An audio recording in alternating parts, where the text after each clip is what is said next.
ಎಲ್ರಿಗೂ ನಮಸ್ಕಾರಗಳು. ಡೆಕ್ಕನ್ ಹೆರಾಲ್ಡ್ ಮತ್ತು ಪ್ರಜಾವಾಣಿ ಹಾಗೂ ನವೋದಯ ಫೌಂಡೇಶನ್ ವತಿಯಿಂದ ನಡೀತಾ ಇರತಕ್ಕಂಥ KPSC ಮತ್ತು UPSC ಪರೀಕ್ಷೆಗಳ ಉಚಿತ ಕಾರ್ಯಕ್ರಮದಲ್ಲಿ ವೇದಿಕೆ ಮೇಲಿರ್ತಕ್ಕಂಥ ಶ್ರೀ ಮಣಿವಣ್ಣನ್ ಪಿ ಸರ್ ಅವರೇ ಹಾಗೂ ಈ ಕಾರ್ಯಕ್ರಮದಲ್ಲಿ ಮತ್ತೋರ್ವ ಅತಿಥಿಗಳಾಗಿ ಬಂದು ತಮ್ಮನ್ನೆಲ್ಲ ಉದ್ದೇಶಿಸಿ ಮಾತಾಡಿರ್ತಕ್ಕಂಥ ಗೋಪಿನಾಥ್ CV ಸರ್ ಅವರೇ ಹಾಗೂ ವೇದಿಕೆ ಮೇಲಿರ್ತಕ್ಕಂಥ ಪ್ರಜಾವಾಣಿಯ ಪ್ರಧಾನ ಸಂಪಾದಕರಾದಂಥ ರವೀಂದ್ರ ಭಟ್ ಅವರೇ ಹಾಗೂ ನಮ್ಮ ಪಣಿರಾಜ್ ಅವರೇ ಹಾಗೂ ಈ ಮಾಸ್ಟರ್ ಟ್ರೈನರ್ ಆಗಿರ್ತಕ್ಕಂಥ ಸಂದೀಪ್ ಮಹಾಜನ್ ಅವರೇ ಹಾಗೂ ಮುಖ್ಯವಾಗಿ ಈ ಕಾರ್ಯಕ್ರಮದಲ್ಲಿ ಬೆಳಗ್ಗೆ 10:30ಯಿಂದ ಬಂದು ಇದುವರೆಗೂ ಕೂಡ ಸಾಕಷ್ಟು ಸಮಯಗಳ ಕಾಲ ಎಲ್ಲ ಅತಿಥಿಗಳ ಮಾತನ್ನು ಕೇಳಿ ಮುಂದಿನ ದಿನಗಳಲ್ಲಿ ಈ UPSC ಮತ್ತು KPSC ಪರೀಕ್ಷೆಯನ್ನು ಎದುರಿಸೋದಕ್ಕೆ ಸಜ್ಜಾಗಿರ್ತಕ್ಕಂಥ ಎಲ್ಲ ನನ್ನ ವಿದ್ಯಾರ್ಥಿ ಮಿತ್ರರೇ, ಈ ಕ್ರೌಡನ್ನು ನೋಡಿದ್ರೆ ನಾನು ಇಲ್ಲಿ ಒಂದು 2-3 ರೀತಿಯ ಕ್ರೌಡನ್ನು ಕಾಣ್ತಾ ಇದೆ. ಒಂದು UPSC ಪ್ರಿಪ್ರೇಷನ್ಗೆ ಆಲ್ರೆಡಿ ಶುರು ಮಾಡಿರ್ತಕ್ಕಂಥ ಕೆಲವು ಆಸ್ಪಿರೆಂಟ್ಸು ಕಾಲೇಜನ್ನು ಮುಗಿಸಿ ಡಿಗ್ರಿಯನ್ನು ಮುಗಿಸಿ ಆಲ್ರೆಡಿ ಎಕ್ಸಾಮಿನೇಷನ್ನ ಕೊಟ್ಟಿರ್ತಕ್ಕಂಥವ್ರು ಅಥವಾ ಕೊಡಬೇಕಕ್ಕೆ ಪ್ರಿಪೇರ್ ಆಗಿರ್ತಕ್ಕಂಥವ್ರು ಅಥವಾ ಕೊಡಬೇಕು ಅಂದ್ಕೊಂಡಿರೋರು ಇದ್ದಾರೆ. ಎರಡನೇರು ಈಗ ಡಿಗ್ರಿನಲ್ಲಿರ್ತಕ್ಕಂಥವ್ರು ಕೂಡ ಇಲ್ಲಿ ಕಾಣ್ತಾ ಇದ್ದಾರೆ ಮತ್ತು ಕೆಲವರನ್ನ ನೋಡಿದ್ರೆ ಇನ್ನೂ PUCನಲ್ಲಿರ್ತಕ್ಕಂಥ ಸ್ಟೂಡೆಂಟ್ಸ್ಗಳು ಕೂಡ ಕಾಣ್ತಾ ಇದ್ದಾರೆ. ಸ್ವಲ್ಪ ಜಸ್ಟ್ ನಾನು ನಿಮ್ಗೆ ಉದ್ದೇಶ ಮಾತನಾಡೋದಕ್ಕೆ ಅನುಕೂಲ ಆಗೋಕ್ಕೆ ಎಷ್ಟು ಜನ ಈ ಕೈ ಎತ್ತೀರಾ? ಡಿಗ್ರಿ ಕಂಪ್ಲೀಟ್ ಆಗಿರೋರು. Okay good. ಡಿಗ್ರಿ ಓದ್ತಾ ಇರೋರು ಎಷ್ಟು ಜನ ಇದ್ದೀರಾ? ಕೈ ಎತ್ತಿ. ಓಕೆ. PUC ಓದ್ತಾ ಇರೋರು ಯಾರು ಇದ್ದಾರಾ? Okay good. ಸೊ ಡಿಗ್ರಿ ಓದ್ತಾ ಇರೋರು ಇಲ್ಲಿ ನಿಮ್ಮ ಕಾಲೇಜಿಂದ ಫೋರ್ಸ್ಫುಲ್ಲಾಗಿ ಕರ್ಕೊಂಬಂದಿದ್ದೀರಾ ಅಥವಾ ನೀವೇ ಬಂದಿದ್ದೀರಾ? ನೀವೇ ಬಂದಿದ್ದೀರಾ. ಗುಡ್. ಯಾಕಂದರೆ ಕಾಲೇಜಿಂದ ಕಂಪಲ್ಸರಿ ಅಟೆಂಡ್ ಮಾಡಿ ಅಂತ ಹೇಳಿದರೆ ಅದು ನಿಮಗೆ ಫೋರ್ಸ್ಫುಲ್ಲಾಗಿ ಕೂರಿಸ್ದಾಗುತ್ತೆ. ಮುಖ್ಯವಾಗಿ ಈ ಪರೀಕ್ಷೆ ಬಗ್ಗೆ ಆಲ್ರೆಡಿ ಗೋಪಿನಾಥ್ ಸರು ಮತ್ತು ಮಣಿವಣ್ಣನ್ ಸರ್ ಅವರು ಮಾತಾಡಬೇಕಾದ್ರೆ ಸಾಕಷ್ಟು ಮಾಹಿತಿಗಳನ್ನು ಹೇಳಿದ್ದಾರೆ. ಈ ಒಂದು ಪರೀಕ್ಷೆಯನ್ನು ಬಗ್ಗೆ ಹೇಳಬೇಕು ಅಂತ ಅಂದರೆ, ಒಂದು ಪರೀಕ್ಷೆ ಗೋಪಿನಾಥ್ ಸರ್ ಅವರು ಮಾತಾಡ್ಬೇಕಾದ್ರೆ ಹೇಳ್ತಾಯಿದ್ರು, 1 ವರ್ಷದ ಈ ಪರೀಕ್ಷೆ ನಡೀತಕ್ಕಂಥದ್ದು UPSC ಬಗ್ಗೆ ನಾನು ಫಸ್ಟು ಮಾತಾಡ್ತೀನಿ. UPSC ಅಂತ ಅಂದರೆ ಏಕೆಂದರೆ ಸಾಕಷ್ಟು ಜನ ಡಿಗ್ರಿ ಹುಡುಗರು ಇದ್ದಾಗ ಸ್ವಲ್ಪ ಯಾರು ಈಗ ಎಕ್ಸಾಮಿನೇಷನ್ ಪ್ರಿಪೇರ್ ಆಗ್ತಿರೋರು ಸ್ವಲ್ಪ ನನ್ನ ಬಗ್ಗೆ 1-2 ನಿಮಿಷ ಇದನ್ನು ಬೇರ್ ಮಾಡಬೇಕು. UPSC ಅನ್ನೋದು ಯೂನಿಯನ್ ಪಬ್ಲಿಕ್ ಸರ್ವಿಸ್ ಕಮಿಷನ್ ಅಂತ. It's A commission constituted under the constitution of India. ಈ ಕಮಿಷನ್ನ ಮುಖ್ಯ ಅದಕ್ಕೆ ಏನು ಕೆಲಸ ಕೊಟ್ಟಿದ್ದಾರೆ ಅಂತ ಅಂದರೆ, ನಮ್ಮ ದೇಶದಲ್ಲಿ ನಡೀತಕ್ಕಂಥ ಕೆಲವು ಹುದ್ದೆಗಳಿಗೆ ಅವರು ಸೆಲೆಕ್ಟ್ ಮಾಡ್ತಾರೆ. ತಾವೆಲ್ಲ ಕೇಳಿದ್ದೀರಾ IAS IPS ಎಕ್ಸಾಮ್ ಬಗ್ಗೆ. ಈ ಎಕ್ಸಾಮನ್ನು ಸಿವಿಲ್ ಸರ್ವಿಸ್ ಎಕ್ಸಾಮಿನೇಷನ್ ಅಂತ ಕರೀತಾರೆ. UPSC ಅವರು ಸಿವಿಲ್ ಸರ್ವಿಸ್ ಎಕ್ಸಾಮಿನೇಷನ್ನಲ್ಲಿ ಒಂದು ಹುದ್ದೆಗಳನ್ನು ಆಯ್ಕೆ ಮಾಡ್ತಾರೆ. ಅದ್ರ ಜೊತೆಗೆ Indian engineering service, Indian medical service, ತಾವು ಡಿಗ್ರಿ ಹುಡುಗರಾಗಿದ್ದರೆ ಇಂಡಿಯನ್ ಮಿಲಿಟ್ರಿ ಅಕಾಡೆಮಿ ಅಂತ ಕೇಳಿದ್ದೀರಾ ಅಲ್ವಾ? ಕಂಬೈನ್ಡ್ ಡಿಫೆನ್ಸ್ ಸರ್ವಿಸ್ ಎಕ್ಸಾಮಿನೇಷನ್, NDAಗೆ ನಡೀತಕ್ಕಂಥ ಎಕ್ಸಾಮಿನೇಷನ್, ಈ ರೀತಿ ಸಾಕಷ್ಟು ವಿವಿಧ ಹುದ್ದೆಗಳಿಗೆ ಪ್ರತಿ ವರ್ಷ ಪೂರ್ತಿ ಎಕ್ಸಾಮ್ಗಳನ್ನು ಮಾಡ್ತಾ ಇರ್ತಾರೆ, ಸೆಲೆಕ್ಷನ್ ಮಾಡ್ತಾ ಇರ್ತಾರೆ. ಅಂಥ ಒಂದು UPSC ನಡೆಸ್ತಕ್ಕಂಥದ್ದು ಸಿವಿಲ್ ಸರ್ವಿಸ್ ಎಕ್ಸಾಮಿನೇಷನ್ನಲ್ಲಿ IAS ಮತ್ತು IPS ಈ ರೀತಿ ಆಲ್ ಇಂಡಿಯಾ ಸರ್ವಿಸ್ ಎಕ್ಸಾಮಿನೇಷನ್ಗೆ UPSC ಅವರು ಎಕ್ಸಾಮ್ ಮಾಡಿ ಸೆಲೆಕ್ಟ್ ಮಾಡ್ತಾರೆ. IAS IPS ಜೊತೆಗೆ UPSC ಅವರು ಈ ಸಿವಿಲ್ ಸರ್ವಿಸ್ ಎಕ್ಸಾಮಿನೇಷನಲ್ಲಿ ಸುಮಾರು ಇನ್ನೂ ಒಂದು 10 ಸರ್ವಿಸ್ಗಳಿದೆ. ತಾವು ಇಂಡಿಯನ್ ರೆವಿನ್ಯೂ ಸರ್ವಿಸ್ ಅಂತ ಕೇಳಿದ್ದೀರಾ, ಇಂಡಿಯನ್ ರೈಲ್ವೆ ಸರ್ವಿಸ್ ಅಂತ ಕೇಳಿದ್ದೀರಾ, ಇಂಡಿಯನ್ ಇನ್ಫಾರ್ಮೇಷನ್ ಸರ್ವಿಸ್ ಅಂತ ಕೇಳಿದ್ದೀರಾ, ಇಂಡಿಯನ್ ಪೋಸ್ಟಲ್ ಸರ್ವಿಸ್ ಅಂತ ಕೇಳಿದ್ದೀರಾ. ಈಗ ಸಾಕಷ್ಟು ಸಾಕಷ್ಟು ಸರ್ವಿಸ್ಗಳಿಗೆ ಒಂದೇ ಎಕ್ಸಾಮಲ್ಲಿ ಅವರು ಸಿವಿಲ್ ಸರ್ವಿಸ್ ಎಕ್ಸಾಮಲ್ಲಿ ಈ ಹುದ್ದೆಗಳಿಗೆ ಸೆಲೆಕ್ಟ್ ಮಾಡ್ತಾರೆ. ಈ UPSC ಸಿವಿಲ್ ಸರ್ವಿಸ್ ಎಕ್ಸಾಮಿನೇಷನ್ ಒಂದು ಯಾವ ರೀತಿ ನಡೆಯುತ್ತೆ ಅಂತಂದರೆ, ಅದು 3 ವಿಧದಲ್ಲಿ ನಡೆಯುತ್ತೆ. ಒಂದು ಪ್ರಿಲಿಮಿನರಿ ಎಕ್ಸಾಮಿನೇಷನ್ ಮಾಡ್ತಾರೆ UPSC ಅವರು. ಪ್ರಿಲಿಮಿನರಿ ಎಕ್ಸಾಮಿನೇಷನ್ ಆದಮೇಲೆ ಮೇನ್ಸ್ ಎಕ್ಸಾಮಿನೇಷನ್ ಮಾಡ್ತಾರೆ. ಮೇನ್ಸ್ ಎಕ್ಸಾಮಿನೇಷನ್ ಆದಮೇಲೆ ಇಂಟರ್ವ್ಯೂ ಅಂತ, ಅದನ್ನು ಇಂಟರ್ವ್ಯೂ ಅನ್ನೋದಿಲ್ಲ, UPSC ಅವರು ಪರ್ಸ್ನಾಲಿಟಿ ಟೆಸ್ಟ್ ಅಂತ ಮಾಡ್ತಾರೆ. ಈ 3ರಲ್ಲಿ ಪಾಸಾಗಿ ನಿಮ್ಮ ರ್ಯಾಂಕಿಂಗ್ ಅನೌನ್ಸ್ ಮಾಡಿದ್ರೆ ಆ ರ್ಯಾಂಕಿಂಗ್ ಮೇಲೆ ನೀವು ಯಾವುದು ಆಪ್ಟ್ ಮಾಡಿರ್ತೀರ, IAS ಆಪ್ಟ್ ಮಾಡಿರ್ತೀರ, IPS CETನಲ್ಲಿ ಬರೆದಿರೋ ರೀತಿಯಲ್ಲಿ ಯಾವ ಸರ್ವಿಸ್ ಇದು ನೀವು ಸೆಲೆಕ್ಟ್ ಮಾಡ್ಕೊಂಡಿರ್ತೀರ ಆ ಸರ್ವಿಸನ್ನು ಅವ್ರು ಅಲಾಟ್ ಮಾಡ್ತಾರೆ. ಯಾಕೆ ನಾನೀಗ ಹೇಳ್ದೆ ಅಂತ ಅಂದರೆ, ಈ ಎಕ್ಸಾಮಿನೇಷನ್ ಸುಮಾರು 1 ವರ್ಷ 2 ತಿಂಗಳು ಅಥವಾ 3 ತಿಂಗಳು ಲೆಂತಿ ಇರ್ತಕ್ಕಂಥ ಎಕ್ಸಾಮಿನೇಷನ್. ಫಾರ್ ಎಕ್ಸಾಂಪಲ್ ಈ ಎಕ್ಸಾಮನ್ನು ನೀವು ಫೆಬ್ರವರಿನಲ್ಲಿ ನೋಟಿಫಿಕೇಷನ್ ಹಾಕ್ತಾರೆ, ಫೆಬ್ರವರಿನಲ್ಲಿ UPSC ಅವ್ರು ನೋಟಿಫಿಕೇಷನ್ ಬಿಡ್ತಾರೆ ಸಿವಿಲ್ ಸರ್ವಿಸ್ ಎಕ್ಸಾಮಿನೇಷನ್ಗೆ. ಫೆಬ್ರವರಿನಲ್ಲಿ ನೀವು ಎಕ್ಸಾಮ್ಗೆ ಅಪ್ಲೈ ಮಾಡಿದ್ರೆ ಜೂನ್ ಫಸ್ಟ್ ವೀಕಲ್ಲಿ ನೀವು ಪ್ರಿಲಿಮಿನರಿ ಎಕ್ಸಾಮಿನೇಷನ್ ಬರೀತೀರಾ, ಅಥವಾ ಮೇ ಲಾಸ್ಟ್ ವೀಕಲ್ಲಿ ಪ್ರಿಲಿಮಿನರಿ ಎಕ್ಸಾಮಿನೇಷನ್ ಬರೀತೀರಾ. ಆ ಪ್ರಿಲಿಮಿನರಿ ಎಕ್ಸಾಮಿನೇಷನ್ ರಿಸಲ್ಟು ನೆಕ್ಸ್ಟು 1 ತಿಂಗಳಲ್ಲಿ ಬರುತ್ತೆ. ಅದಾದ ನಂತರ ಸೆಪ್ಟೆಂಬರ್ ಅಕ್ಟೋಬರಲ್ಲಿ ನೀವು ಮೇನ್ಸ್ ಎಕ್ಸಾಮಿನೇಷನ್ ಬರೀತೀರಾ. ಸೆಪ್ಟೆಂಬರ್ ಅಕ್ಟೋಬರಲ್ಲಿ ನಡ್ತಕ್ಕಂಥ ಮೇನ್ಸ್ ಎಕ್ಸಾಮಿನೇಷನ್ ಆದ ನಂತರ ಆ ಮೇನ್ಸ್ ಎಕ್ಸಾಮಿನೇಷನ್ ರಿಸಲ್ಟನ್ನು ಫೆಬ್ರವರಿ ಅಥವಾ ಮಾರ್ಚಲ್ಲಿ ಕೊಡ್ತಾರೆ. ಫೆಬ್ರವರಿ ಅಥವಾ ಮಾರ್ಚಲ್ಲಿ ಕೊಟ್ಟು ಮಾರ್ಚ್ ಮತ್ತು ಏಪ್ರಿಲ್ನಲ್ಲಿ ಇಂಟರ್ವ್ಯೂ ಮಾಡ್ತಾರೆ. ಮೇನಲ್ಲಿ ನಮಗೆ ರಿಸಲ್ಟ್ ಬರುತ್ತೆ. ಈಗ ತಾವೆಲ್ಲ ಕಳೆದ 1 ಮಂತ್ ಬ್ಯಾಕು UPSC ರಿಸಲ್ಟ್ ಬಂತು, ತಾವು ಅದನ್ನೆಲ್ಲ ನೀವು ನೋಡಿದ್ದೀರ. ಅಂದರೆ ಈ ಎಕ್ಸಾಮಿನೇಷನ್ನು ಈ ವರ್ಷ ಫೆಬ್ರವರಿನಲ್ಲಿ ಶುರು ಆದರೆ ನಿಮಗೆ ರಿಸಲ್ಟ್ ಬಂದು ನೀವು ಸೆಲೆಕ್ಟ್ ಆಗೋದು ನೆಕ್ಸ್ಟ್ ಇಯರ್ ಮೇಗೆ, ಅಂದರೆ ಸುಮಾರು 1 ವರ್ಷ 3 ತಿಂಗಳಾಗುತ್ತೆ. ಒಂದು ಪಕ್ಷ ನಾವು ಏನಾರ ಈ ಪ್ರಿಲಿಮಿನರಿ ಎಕ್ಸಾಮಿನೇಷನಲ್ಲೋ ಮೇನ್ಸ್ ಎಕ್ಸಾಮಿನೇಷನಲ್ಲೋ ಅಥವಾ ಇಂಟರ್ವ್ಯೂನಲ್ಲೋ ನಾವು ಫೇಲ್ ಆದರೆ ಅದು ಇನ್ನೊಂದು ವರ್ಷಕ್ಕೆ ಪೋಸ್ಟ್ಪೋನ್ ಆಗುತ್ತೆ. ಸೊ ಹಾಗೆ ಈ ಒಂದು ಎಕ್ಸಾಮಿನೇಷನ್ ಒಂದು ಸ್ವಲ್ಪ ಲಾಂಗ್ ಟರ್ಮ್ ಎಕ್ಸಾಮಿನೇಷನ್ ಆಗಿರೋದ್ರಿಂದ ಆ ಮನಸ್ಥಿತಿಗೆ ನೀವು ಪ್ರಿಪೇರ್ ಆಗಿ ಈ ಎಕ್ಸಾಮಿನೇಷನ್ಗೆ ಪ್ರಿಪೇರ್ ಆಗಬೇಕು. ಓಕೆ, ನಾನೇನೋ ಓದ್ತಾ ಇದ್ದೀನಿ, UPSC ಕಾಲ್ ಮಾಡಿದ್ದಾರೆ, ಅಪ್ಲಿಕೇಶನ್ ಹಾಕಿದ್ದೀನಿ,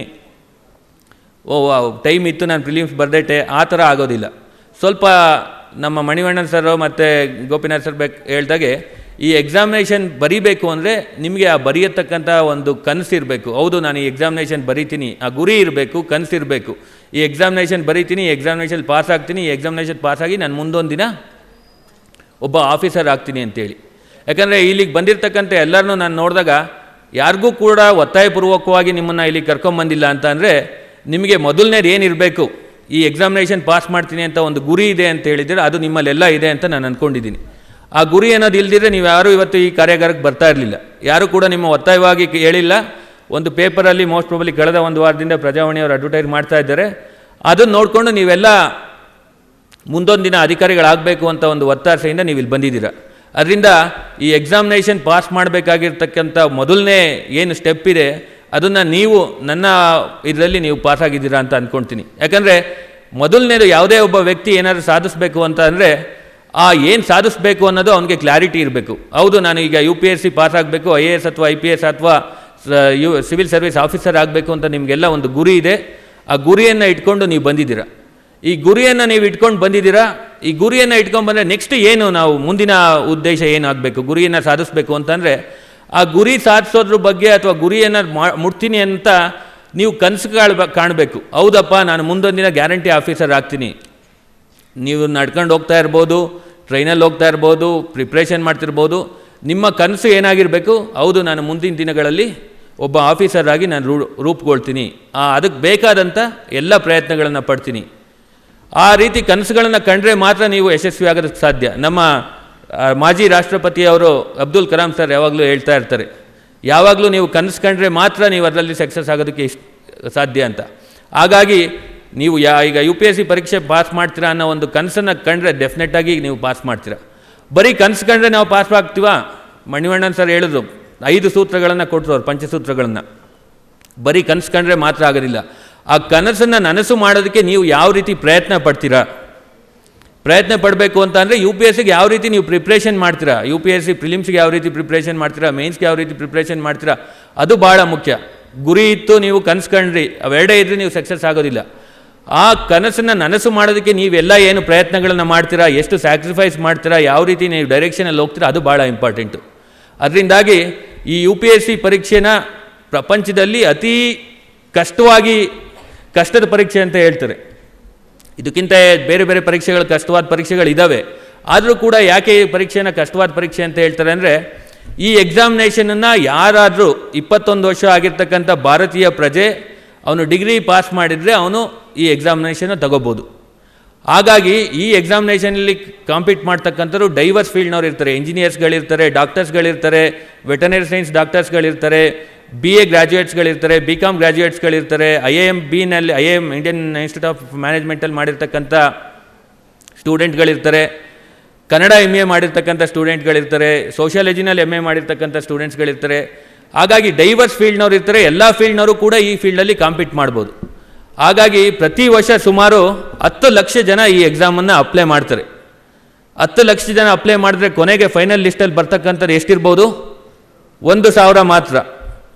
ಅಂದರೆ 1:10,000 ಕಾಂಪಿಟೇಷನ್ ಇರುತ್ತೆ. 10,000 ಜನ ಒಂದು ಎಕ್ಸಾಮನ್ನು ಬರೆದ್ರೆ ಒಬ್ಬರು ಮಾತ್ರ ಈ ಎಕ್ಸಾಮಲ್ಲಿ ಪಾಸ್ ಆಗ್ತಾರೆ. ಇಲ್ಲಿರ್ತಕ್ಕಂಥವ್ರು ಈ ಕಲಾಮಂದಿರದಲ್ಲಿ ಎಷ್ಟು ಜನ ಇದ್ದೀರಾ? ಸುಮಾರು 2,000 ಜನ ಕೆಪಾಸಿಟಿ ಇದೆಯಾ? ಇದು 1,500 ಕೆಪಾಸಿಟಿ ಇದೆ. ಸೊ 10,000 ಜನಕ್ಕೆ ಒಬ್ಬರು ಆಗ್ತಾರೆ ಅಂತ ಅಂದರೆ 1,500% ಎಷ್ಟಾಗ್ಬೋದು? ಸೊ ಅದರಿಂದ ನಾನು ಮೋಟಿವೇಟ್ ಮಾಡ್ತಾ ಇಲ್ಲ. ಈ ಎಕ್ಸಾಮ್ ಎಷ್ಟು ಕಷ್ಟ ಇರುತ್ತೆ, ಅದಕ್ಕೆ ನೀವು ಯಾವ ರೀತಿ ಪ್ರಿಪ್ರೇಷನ್ ಮಾಡಬೇಕು ಅನ್ನೋದ್ರ ಬಗ್ಗೆ ನೀವು ಎಷ್ಟು ಸೀರಿಯಸ್ ಆಗಿರಬೇಕು ಅನ್ನೋದ್ರ ಬಗ್ಗೆ ನೀವು ಯೋಚನೆ ಮಾಡಬೇಕಾಗುತ್ತೆ. ಸಾಕಷ್ಟು ಸಂದರ್ಭದಲ್ಲಿ ಏನಾಗುತ್ತೆ, ನಾವು ಎಕ್ಸಾಮ್ ಕಟ್ಟಿದ್ದೀವಿ ಅಂತಲೇ ಹೇಳ್ಕೊಂಡು ಓಡಾಡೋದು ಜಾಸ್ತಿ ಆಗ್ಬಿಡುತ್ತೆ. ಆ ರೀತಿ ಆಗಬಾರ್ದು. ನೀವೇನು ಎಕ್ಸಾಮಿನೇಷನಿಗೆ ಪ್ರಿಪೇರ್ ಮಾಡ್ತೀರಾ, ಅದು ಯಾವ ರೀತಿ ಎಷ್ಟು ಕಾಂಪಿಟೇಷನ್ ಇದೆ ಅನ್ನೋದು ನಿಮ್ಗೆ ಅರಿವು ಬಂದರೆ ಅದ್ರಲ್ಲಿ ಸೀರಿಯಸ್ಸಾಗಿ ಪ್ರಿಪೇರ್ ಆಗ್ತೀರಾ. ಸಾಕಷ್ಟು ನಾನು ಹೇಳಿದೆ 10 ಲಕ್ಷ ಜನ ಒಂದು ಎಕ್ಸಾಮನ್ನು ಬರೆದ್ರೆ ಪ್ರಿಲಿಮಿನರಿ ಎಕ್ಸಾಮಿನೇಷನ್ನ 10 ಲಕ್ಷ ಜನ ಬರೀತಾರೆ. ನಮ್ಮ ಕರ್ನಾಟಕದಲ್ಲೂ ಕೂಡ ಬೆಂಗಳೂರು, ಧಾರವಾಡ ಮತ್ತು ಮೈಸೂರು ಈ ಎಕ್ಸಾಮಿನೇಷನ್ ಸೆಂಟ್ರ್ಗಳಿದೆ. ಈ 10 ಲಕ್ಷ ಜನದಲ್ಲಿ ಒಂದು 2 ಲಕ್ಷ ಜನ ಎಕ್ಸಾಮ್, 3 ಲಕ್ಷ ಜನ ಎಕ್ಸಾಮ್ ಬರೆಯೋದಿಲ್ಲ. ಆದರೆ ಮೇನ್ಸ್ ಎಕ್ಸಾಮಿನೇಷನ್ಗೆ ಸುಮಾರು 13,000 to 14,000 ಜನನ ಮಾತ್ರ ಸೆಲೆಕ್ಟ್ ಮಾಡ್ತಾರೆ. ಇನ್ನು ಮಿಕ್ಕಿದವರೆಲ್ಲ ಪ್ರಿಲಿಮಿನರಿ ಎಕ್ಸಾಮಿನೇಷನಲ್ಲೇ ಫೇಲ್ ಆಗಿ ಹೋಗ್ತಾರೆ. ಈ ಎಕ್ಸಾಮಿನೇಷನ್ನು ನೀವು 10th ಅಥವಾ PUC ಅಥವಾ ಡಿಗ್ರಿ ಕಾಲೇಜಲ್ಲಿ ಬರೆದಂಥ ಎಕ್ಸಾಮಿನೇಷನ್ ಥರ ಅಲ್ಲ. ಅಲ್ಲಿ 90% ಎಲ್ಲರಿಗೂ ಬರುತ್ತೆ. ನಮ್ಮ ಮಣಿವಣ್ಣನ್ ಸರ್ ಹೇಳ್ತಾ ಇದ್ರು, SSLCನಲ್ಲಿ 625 625 ಸುಮಾರು 100 ಜನಕ್ಕಿಂತ ಜಾಸ್ತಿ ತೆಗೆದಿದ್ದಾರೆ.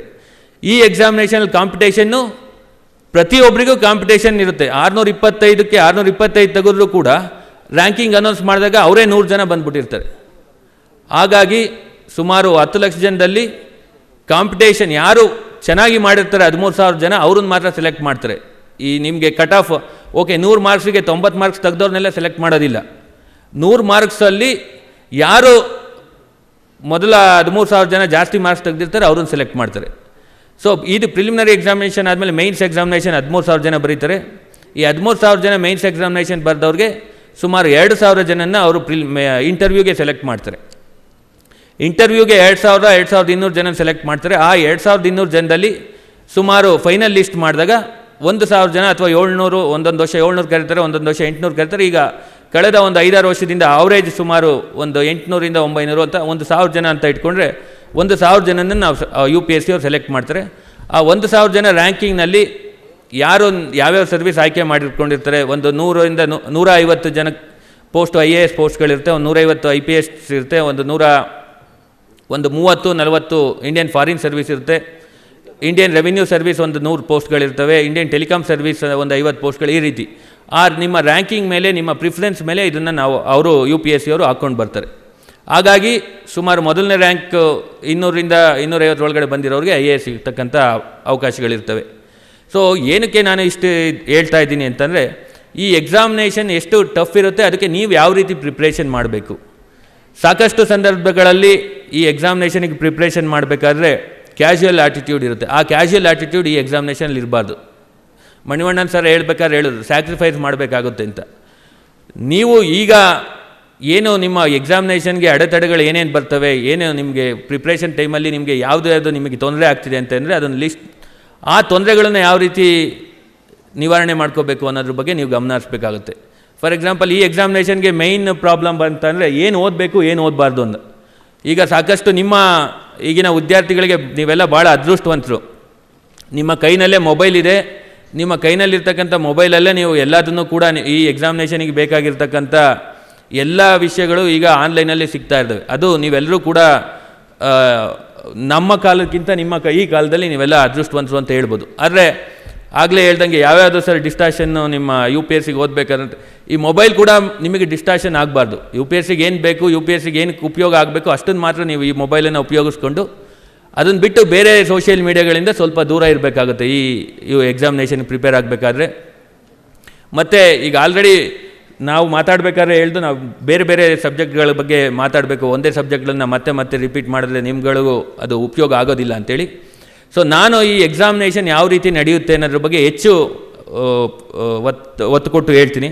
ಈ ಎಕ್ಸಾಮಿನೇಷನ್ ಆಗಾಗಲೇ ಹೇಳ್ದಾಗೆ ಪ್ರಿಲಿಮಿನರಿ, ಮೈನ್ಸ್ ಮತ್ತು ಇಂಟರ್ವ್ಯೂ 3 ಸ್ಟೇಜ್ಗಳಲ್ಲಿ ನಡೆಯುತ್ತೆ.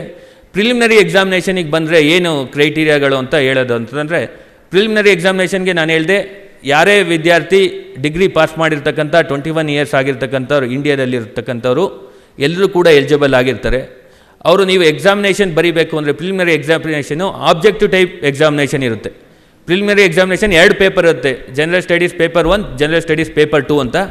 2 ಪೇಪರು 200 ಮಾರ್ಕ್ಸ್ಗಳಿಗೆ ಇರುತ್ತೆ. ಸೊ ಜನರಲ್ ಸ್ಟಡೀಸ್ 1ನಲ್ಲಿ 200 ಮಾರ್ಕ್ಸ್ಗೆ ಇರ್ತಕ್ಕಂಥ ಪೇಪರಲ್ಲಿ ಇಂಡಿಯನ್ ಹಿಸ್ಟ್ರಿ ಬಗ್ಗೆ ಇರುತ್ತೆ, ಜಿಯೋಗ್ರಫಿ ಬಗ್ಗೆ ಇರುತ್ತೆ, ಎಕನಾಮಿಕ್ಸ್ ಬಗ್ಗೆ ಇರುತ್ತೆ, ಪೊಲಿಟಿಕ್ಸ್ ಬಗ್ಗೆ ಇರುತ್ತೆ, ಕರೆಂಟ್ ಅಫೇರ್ಸ್ ಬಗ್ಗೆ ಇರುತ್ತೆ, ಕರೆಂಟ್ ನಮ್ಮ ಜನರಲ್ ನಾಲೆಡ್ಜ್ ಬಗ್ಗೆ ಇರುತ್ತೆ. ಹೀಗಾಗಿ ಸುಮಾರು ಒಂದು 7-8 ಟಾಪಿಕ್ಗಳು ಈ ಪೇಪರ್ 1ನಲ್ಲಿ ಇರುತ್ತೆ. ಪೇಪರ್ 1ನಲ್ಲಿ ನೀವು ಸೈನ್ಸ್ ಸ್ಟೂಡೆಂಟ್ ಆಗಿರ್ಬೋದು, ಸ್ವಲ್ಪ ಹಿಸ್ಟ್ರಿ ಒಂದು 10 ಕ್ವಶನ್ಸ್ ಇರುತ್ತೆ, ಇಂಡಿಯನ್ ಪಾಲಿಟಿ ಬಗ್ಗೆ ಒಂದು 10 ಕ್ವಶನ್ಸ್ ಇರುತ್ತೆ, ಜಿಯೋಗ್ರಫಿ ಬಗ್ಗೆ 10 ಕ್ವಶನ್ಸ್ ಇರುತ್ತೆ, ಎಕನಾಮಿಕ್ಸ್ ಬಗ್ಗೆ ಒಂದು 10 ಕ್ವಶನ್ಸ್ ಇರುತ್ತೆ, ಕರೆಂಟ್ ಅಫೇರ್ಸು ಇಂಟರ್ನ್ಯಾಷನಲ್ ರಿಲೇಷನ್ಶಿಪ್ ಇರ್ಬೋದು, ಅಥವಾ ನಮ್ಮ ದೇಶದಲ್ಲಿ ಸಾರ್ವಜನಿಕ ವಿದ್ಯಮಾನ ಕರೆಂಟ್ ಅಫೇರ್ಸ್ಗೆ ಏನು ಹೇಳ್ತಾರೆ ಕನ್ನಡದಲ್ಲಿ, ಪ್ರಚಲಿತ ವಿದ್ಯಮಾನದ ಬಗ್ಗೆ ನಿಮಗೆ ಒಂದು 10ರಿಂದ 15 ಕ್ವಶನ್ಸ್ ಇರುತ್ತೆ. ಯಾಕೆ ನಾನು ಇದು ಹೇಳ್ತಾ ಇದ್ದೀನಿ ಅಂತ ಅಂದರೆ, ಈ ಜಿಯೋಗ್ರಫಿ ಅಂತಂದರೆ ನೀವು ಕೋರ್ ಜಿಯೋಗ್ರಫಿ ಬಗ್ಗೆ ಈ ಕ್ವಶನ್ಸ್ ಕೇಳ್ತಾರ ಅಂತ ಅಂದರೆ, ಕೋರ್ ಜಿಯೋಗ್ರಫಿ ಬಗ್ಗೆ UPSCನಲ್ಲಿ ಕ್ವಶನ್ಸ್ ಕೇಳೋದಿಲ್ಲ. ಕೋರ್ ಜಿಯೋಗ್ರಫಿನ ಕರೆಂಟ್ ಅಫೇರ್ಸ್ಗೆ ರಿಲೇಟ್ ಮಾಡಿ, ಪ್ರಚಲಿತ ವಿದ್ಯಮಾನದಲ್ಲಿ ಏನು ಜಿಯೋಗ್ರಫಿಕ್ ಇಶ್ಯೂ ಏನಿರುತ್ತೆ ಅದಕ್ಕೆ ರಿಲೇಟ್ ಮಾಡಿ ಕೇಳ್ತಾ ಇರ್ತಾರೆ. ಅದರಿಂದ ಒಂದು ನ್ಯೂಸ್ ಪೇಪರನ್ನು, ಇಲ್ಲಿ ಸಾಕಷ್ಟು ಜನ ನಮ್ಮ ಡಿಗ್ರಿ ಸ್ಟೂಡೆಂಟ್ಸ್ಗಳು ಬಂದಿದ್ದೀರಾ, ನೀವು UPSC ಆಸ್ಪಿರೆಂಟ್ಸ್ ಆದರೆ ನನ್ನ ಫಸ್ಟ್ ಸಜೆಷನ್ ಏನಂತ ಅಂದರೆ, ಒಂದು ನ್ಯೂಸ್ ಪೇಪರು ಪ್ರಜಾವಾಣಿ ಅಂತ ಸಾಕಷ್ಟು ಚೆನ್ನಾಗಿ ಬರುತ್ತೆ, ನಾವು ಕೂಡ ಪ್ರಜಾವಾಣಿ ಓದ್ತಾ ಇದ್ದು, ಪ್ರಜಾವಾಣಿ ಅಂತ ಒಂದು ಕನ್ನಡ ನ್ಯೂಸ್ ಪೇಪರು, ಮತ್ತು ಒಂದು ಇಂಗ್ಲೀಷ್ ನ್ಯೂಸ್ ಪೇಪರ್, ಅದು ಡೆಕ್ಕನ್ ಹೆರಾಲ್ಡ್ ಆಗಿರ್ಬೋದು, ಹಿಂದೂ ಇರ್ಬೋದು, ಒಂದು ಇಂಗ್ಲೀಷ್ ನ್ಯೂಸ್ ಪೇಪರನ್ನು ನೀವು ಈಗಲಿಂದಲೇ ಡಿಗ್ರಿ ಸ್ಟೂಡೆಂಟ್ಸ್ಗಳಿಂದ ಈಗಲಿಂದಲೇ ಓದ್ತಾ ಹೋದರೆ ಅದು ಒಂದು ನಿಮಗೆ ಹ್ಯಾಬಿಟ್ ಆಗೋ ರೂಪುಗೊಳ್ಳುತ್ತೆ. ಮತ್ತು ಆ ಕ್ವಶನ್ಸ್ಗಳು ನಿಮ್ಮ ಪ್ರಿಪ್ರೇಷನ್ ಟೈಮಲ್ಲಿ ನೀವು ಆನ್ಸರ್ ಮಾಡೋದಕ್ಕೆ ಭಾಳ ಅನುಕೂಲ ಆಗುತ್ತೆ. ಆ ನ್ಯೂಸ್ ಪೇಪರ್ ಓದ್ಕೊಂಡು ಒಂದು ನೋಟ್ಸ್ಗಳನ್ನು ಕೂಡ ಮಾಡಿಟ್ಕೊಂಡ್ರೆ, ನ್ಯೂಸ್ ಪೇಪರಲ್ಲಿ ಏನು ನೋಡ್ತೀರಾ ಅದನ್ನು ನೀವು ನೋಟ್ ಮಾಡಿಕೊಂಡು ಒಂದು ಬರೆದಿಟ್ಕೊಂಡ್ರೆ ಅದು ಕೂಡ ಅನುಕೂಲ ಆಗುತ್ತೆ. ಸೊ ಇದು ಜನರಲ್ ಸ್ಟಡೀಸ್ ಪೇಪರ್ 1 ಬಗ್ಗೆ ಹೇಳಬೇಕು. ಜನರಲ್ ಸ್ಟಡೀಸ್ ಪೇಪರ್ ಅನ್ನೋಲ್ಲಿ ಹಿಸ್ಟ್ರಿ ಅಂತ ಅಂದರೆ ಏನು ಇಂಡಿಯನ್ ಏನ್ಷಿಯಂಟ್ ಹಿಸ್ಟ್ರಿ ಇರ್ಬೋದು, ಇಂಡಿಯನ್ ಮಿಡಿವಲ್ ಹಿಸ್ಟ್ರಿ ಇರ್ಬೋದು, ಅಥವಾ ಮಾಡರ್ನ್ ಇಂಡಿಯನ್ ಹಿಸ್ಟ್ರಿ ಇರ್ಬೋದು, ಆ 3 ಬಗ್ಗೆನೂ ಕ್ವಶನ್ಸ್ಗಳು ಕೇಳ್ತಾರೆ. ಬಟ್ ಹೆಚ್ಚು ಕ್ವಶನ್ಸ್ಗಳು ಮಾಡರ್ನ್ ಇಂಡಿಯನ್ ಹಿಸ್ಟ್ರಿ ಬಗ್ಗೆ ಇರುತ್ತೆ. ಅದರಲ್ಲೂ ಫ್ರೀಡಮ್ ಸ್ಟ್ರಗಲ್ ಬಗ್ಗೆ ಜಾಸ್ತಿ, ಸ್ವಾತಂತ್ರ್ಯ ಸಂಗ್ರಾಮದ ಬಗ್ಗೆ ಕ್ವಶನ್ಸ್ಗಳು ಜಾಸ್ತಿ ಇರುತ್ತೆ. ಪ್ರಿಲಿಮಿನರಿ ಒಂದು 5ರಿಂದ 6 ಕ್ವಶನ್ಸ್ ಬರ್ಬೋದು. ಅದೇ ರೀತಿ ಎಕನಾಮಿಕ್ಸ್ ಬಗ್ಗೆ ಕ್ವಶನ್ಸ್ ಇರುತ್ತೆ. ಎಕನಾಮಿಕ್ಸಲ್ಲಿ ಬೇಸಿಕ್ ಎಕನಾಮಿಕ್ಸ್ ಬಗ್ಗೆನೂ ಕ್ವಶನ್ಸ್ ಇರುತ್ತೆ, ಕರೆಂಟ್ ಅಫೇರ್ಸ್ ರಿಲೇಟೆಡ್ ಎಕನಾಮಿಕ್ಸ್ ಕ್ವಶನ್ಸ್ಗಳು ಕೂಡ ಬರುತ್ತೆ. ಫಾರ್ ಎಕ್ಸಾಂಪಲ್, IMFನವ್ರು ಯಾವುದೋ ಒಂದು ಪಾಲಿಸಿ ಮೇಕಿಂಗ್ ಅಥವಾ ಯಾವುದೋ ಒಂದು ಡಿಸಿಷನ್ ತೊಗೊಂಡಿರ್ತಾರೆ, ಅದ್ರ ಬಗ್ಗೆ ಕ್ವಶನ್ಸ್ಗಳು ಬರ್ಬೋದು. IMFನವರು ಯಾವುದೋ ಒಂದು ಕಂಟ್ರಿಗೆ, ಫಾರ್ ಎಕ್ಸಾಂಪಲ್ ಶ್ರೀಲಂಕಾಗೆ ಯಾವುದೋ ಬೇರೆ ಕಂಟ್ರಿಯವರು ಫೈನಾನ್ಷಿಯಲ್ ಅಸಿಸ್ಟೆನ್ಸ್ ಕೊಟ್ಟಿರ್ತಾರೆ. ತಮಗೆಲ್ಲ ಗೊತ್ತಿದೆ, ಈಗ ಶ್ರೀಲಂಕಾದಲ್ಲಿ ಆರ್ಥಿಕ ಪರಿಸ್ಥಿತಿ ಚೆನ್ನಾಗಿಲ್ಲ ಅಂತ. ಈ ಶ್ರೀಲಂಕಾಗೆ ಯಾವುದೋ ಒಂದು 2-3 ದೇಶದವರು ಯಾವ್ಯಾವುದೋ ರೀತಿಯಲ್ಲಿ ಎಕನಾಮಿಕ್ ಸಪೋರ್ಟ್ ಮಾಡಿರ್ತಾರೆ. ನಿಮ್ಮ UPSC ಕ್ವಶನ್ಸ್, ಎಕನಾಮಿಕ್ ಕ್ವಶನ್ಸ್ ಯಾವ ರೀತಿ ಇರ್ಬೋದು, ಈ ದೇಶಗಳು ಶ್ರೀಲಂಕಾಗೆ ಈ ವಿಧದಲ್ಲಿ ಸಪೋರ್ಟ್ ಮಾಡಿದು 1, 2, 3 A, B, C, D ಅಂತ ಕೊಟ್ಬಿಟ್ಟು which one of the following is right, A only, B only, A, B, C only, A, B, C, D all ಅಂತ ಯಾವುದಾರ ಆ ರೀತಿ ಕ್ವಶನ್ಸ್ಗಳು ಕೇಳ್ಬೋದು. ಅದರಿಂದ ನೀವು ಕರೆಂಟ್ ಅಫೇರ್ಸು, ನೀವು ನ್ಯೂಸ್ ಪೇಪರ್ಗಳನ್ನ ಏನು ಓದ್ತಾ ಇರ್ತೀರಾ ಅದನ್ನು ಓದಬೇಕಾದ್ರೆ ಸ್ವಲ್ಪ ಸಂಕ್ಷಿಪ್ತವಾಗಿ ಕಂಪ್ಲೀಟಾಗಿ ಓದಬೇಕಾಗುತ್ತೆ. ಸೊ ಎಕನಾಮಿಕ್ಸ್ ಆಯಿತು, ಇಂಡಿಯನ್ ಪಾಲಿಟಿ ಬಗ್ಗೆ ಕ್ವಶನ್ಸ್ಗಳಿರ್ತವೆ, ನಮ್ಮ ಕಾನ್ಸ್ಟಿಟ್ಯೂಷನ್ಸ್ ಬಗ್ಗೆ ಕ್ವಶನ್ಸ್ಗಳಿರ್ತವೆ, ಮತ್ತು ಜನರಲ್ ಸೈನ್ಸ್ ಬಗ್ಗೆನೂ ಕೂಡ ಪ್ರಿಲಿಮ್ಸಲ್ಲಿ ಕ್ವಶನ್ಸ್ ಇರುತ್ತೆ. ಈಗ ಸಾಕಷ್ಟು ಈ ಎಲ್ಲ ಟಾಪಿಕ್ಗಳನ್ನು ಕವರ್ ಮಾಡಿರ್ತಾರೆ ಜನರಲ್ ಸ್ಟಡೀಸ್ ಪೇಪರ್ 1ನಲ್ಲಿ. ಜನರಲ್ ಸ್ಟಡೀಸ್ ಪೇಪರ್ 1ನಲ್ಲಿ 200 ಮಾರ್ಕ್ಸಿಗೆ ಏನು ಬರುತ್ತೆ ಅದರಲ್ಲಿ ನೀವು ಏನು ಸ್ಕೋರ್ ಮಾಡ್ತೀರಾ ಅದ್ರ ಮೇಲೆ ನಿಮ್ಮನ್ನು ಮೇನ್ಸ್ಗೆ ಸೆಲೆಕ್ಟ್ ಮಾಡ್ತಾರೆ. ಆದರೆ ಜನರಲ್ ಸ್ಟಡೀಸ್ 2 ಅಂತ ಒಂದು ಪೇಪರ್ ಇರುತ್ತೆ UPSCನಲ್ಲಿ. ಜನರಲ್ ಸ್ಟಡೀಸ್ 2ನಲ್ಲಿ ಆಗಲೇ ನಮ್ಮ ಗೋಪಿನಾಥ್ ಸರ್ ಹೇಳಿದ್ರು, ಏನು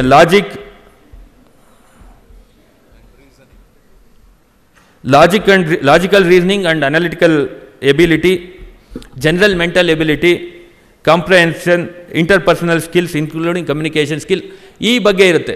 ಇದಕ್ಕೆ ನಿಮಗೆ ಇಂಗ್ಲೀಷ್ ನಾಲೆಡ್ಜ್ ಸ್ವಲ್ಪ ಚೆನ್ನಾಗಿರಬೇಕಾಗುತ್ತೆ, ಅದ್ರ ಬಗ್ಗೆನೂ ಕೂಡ ಗಮನ ಕೊಡಿ. ಬಟ್ ಮ್ಯಾಥಮೆಟಿಕ್ಸ್ ಬ್ಯಾಕ್ಗ್ರೌಂಡು ಸ್ವಲ್ಪ ಅನುಕೂಲ ಆಗುತ್ತೆ. ಅದರಿಂದ ಜನರಲ್ ಸ್ಟಡೀಸ್ ಪೇಪರ್ 2 ಏನಿದೆ, ಈ ಪೇಪರ್ 2ಗೆ ನೀವೇನು ಸ್ಕೋರ್ ಮಾಡ್ತೀರಾ ಆ ಸ್ಕೋರು ನಿಮ್ಮ ಮೇನ್ಸ್ಗೆ ಸೆಲೆಕ್ಟ್ ಮಾಡೋದಕ್ಕೆ ಕೌಂಟ್ ಮಾಡೋದಿಲ್ಲ. ಆದರೆ ಆ ಪೇಪರ್ 2ನಲ್ಲಿ ನೀವು 33% ತೆಗೆದಿದ್ರೆ ಮಾತ್ರ ಜನರಲ್ ಸ್ಟಡೀಸ್ ಪೇಪರ್ 1ಅನ್ನು ಎವ್ಯಾಲ್ಯೂಯೇಟ್ ಮಾಡ್ತಾರೆ. ಅರ್ಥ ಆಗ್ತಿದೆಯಲ್ಲ ನಾನು ಹೇಳ್ತಿರ್ತಕ್ಕಂಥದ್ದು? ಜನರಲ್ ಸ್ಟಡೀಸ್ ಪೇಪರ್ 1, 2 2 ಇರುತ್ತೆ. ಪೇಪರ್ 2ನಲ್ಲಿ ನೀವು ಏನು 33%ಗಿಂತ ಜಾಸ್ತಿ ಸ್ಕೋರ್ ಮಾಡಿದರೆ ಮಾತ್ರ ಪೇಪರ್ 1ನ ಕೌಂಟ್ ಮಾಡ್ತಾರೆ. ಪೇಪರ್ 1ನಲ್ಲಿ ನೀವೇನು ಮಾರ್ಕ್ಸ್ ತೆಗಿತೀರಾ ಅದ್ರ ಮೇಲೆ ನೀವು ಮೇನ್ಸ್ಗೆ ಸೆಲೆಕ್ಟ್ ಮಾಡ್ತಾರೆ, ಪೇಪರ್ 1 ಮಾರ್ಕ್ಸ್ ಮೇಲೆ. ಅದರಿಂದ ಜನರಲ್ ಸ್ಟಡೀಸ್ ಪೇಪರ್ 2ನ ನೀವು ನೆಗ್ಲೆಕ್ಟು ಮಾಡೋಂಗಿಲ್ಲ, ಜಾಸ್ತಿನೂ ಪ್ರಿಫರೆನ್ಸ್ ಕೊಡೋಂಗಿಲ್ಲ. ಒಂದು ಪಾಸ್ ಆಗೋ ಅಂಥ 33% ತೆಗಿಯೋ ಅಂಥ ಒಂದು ಕೆಪಾಸಿಟಿಯನ್ನು ನೀವು ರೂಢಿಸ್ಕೋಬೇಕಾಗತ್ತೆ. ಒಂದು ಸಲ ನೀವು ಪ್ರಿಲಿಮಿನರಿ ಎಕ್ಸಾಮಿನೇಷನ್ ಪಾಸ್ ಮಾಡಿದ ಮೇಲೆ ಅಥವಾ ಪ್ರಿಲಿಮಿನರಿ ಎಕ್ಸಾಮಿನೇಷನ್ ಮುಗಿಸಿದ ತಕ್ಷಣ ನೀವು ಮೇನ್ಸ್ ಎಕ್ಸಾಮಿನೇಷನ್ಗೆ ಪ್ರಿಪ್ರೇಷನ್ ಶುರು ಮಾಡಬೇಕಾಗುತ್ತೆ. ಯಾಕಂದರೆ ಪ್ರಿಲಿಮಿನರಿ ಎಕ್ಸಾಮಿನೇಷನ್ಗೂ ಮತ್ತು ಮೇನ್ಸ್ ಎಕ್ಸಾಮಿನೇಷನ್ಗೂ ಇರ್ತಕ್ಕಂಥ gap maximum 120 days, minimum 90 days. 90 to 120 days ಒಳಗೆ ನೀವು ಮೇನ್ಸ್ ಎಕ್ಸಾಮಿನೇಷನ್ ಬರೀಬೇಕಾಗುತ್ತೆ. ಮೇನ್ಸ್ ಎಕ್ಸಾಮಿನೇಷನ್ ಬಗ್ಗೆ ಹೇಳಬೇಕು ಅಂತಂದರೆ ಇಲ್ಲಿ ಸಾಕಷ್ಟು ಜನ ಪ್ರಿಪೇರ್ ಆಗ್ತಿರೋಕ್ಕಂಥವ್ರು ಇದ್ದಾರೆ, ಸ್ವಲ್ಪ ಹೊಸ ಹುಡುಗರುಗಳಿದ್ದಾರೆ. ಮೇನ್ಸ್ ಎಕ್ಸಾಮಿನೇಷನ್ ಹೇಳಬೇಕು ಅಂತಂದರೆ ಮೇನ್ಸ್ ಎಕ್ಸಾಮಿನೇಷನ್ನು ಪ್ರಿಲಿಮ್ಸ್ ಎಕ್ಸಾಮಿನೇಷನ್ ಯಾವಾಗ ನಮಗೆ ಆಬ್ಜೆಕ್ಟಿವ್ ಟೈಪು ನಾವು CET-ನಲ್ಲಿ ಯಾವ ರೀತಿ ABCDನಲ್ಲಿ ಮಾರ್ಕ್ ಮಾಡ್ತೀವಿ ಆ ರೀತಿ ಇರೋದಿಲ್ಲ. ಮೇನ್ಸ್ ಎಕ್ಸಾಮಿನೇಷನ್ ಡಿಸ್ಕ್ರಿಪ್ಟಿವ್ ಟೈಪು, ನೀವು ಆನ್ಸರ್ ಬರೀಬೇಕು. ಕ್ವಶನ್ಸ್ ಇರುತ್ತೆ, ಕ್ವಶನ್ಸ್ ಕೆಳಗಡೆ ನೀವು ಆನ್ಸರ್ಗಳನ್ನು ಈಗ ಆ್ಯಸ್ ಆಫ್ ನಾವು UPSC-ನಲ್ಲಿ ಏನು ಮಾಡ್ತಾರೆ, ಕ್ವಶನ್ ಕೊಡ್ತಾರೆ, ಅದ್ರ ಕೆಳಗಡೆ ಒಂದು 4 ಲೈನ್ ಗ್ಯಾಪ್ ಇಟ್ಟಿರ್ತಾರೆ, ನೀವು ಅಲ್ಲೇ ಆನ್ಸರ್ ಬರೀಬೇಕಾಗುತ್ತೆ. ಸೊ ಇದು ಡಿಸ್ಕ್ರಿಪ್ಟಿವ್ ಆಗಿ ನೀವು ಆನ್ಸರ್ ಬರೀಬೇಕಾಗುತ್ತೆ. ಮೇನ್ಸ್ ಎಕ್ಸಾಮಿನೇಷನಲ್ಲಿ 2 ಲ್ಯಾಂಗ್ವೇಜ್ ತೊಗೋಬೇಕಾಗುತ್ತೆ.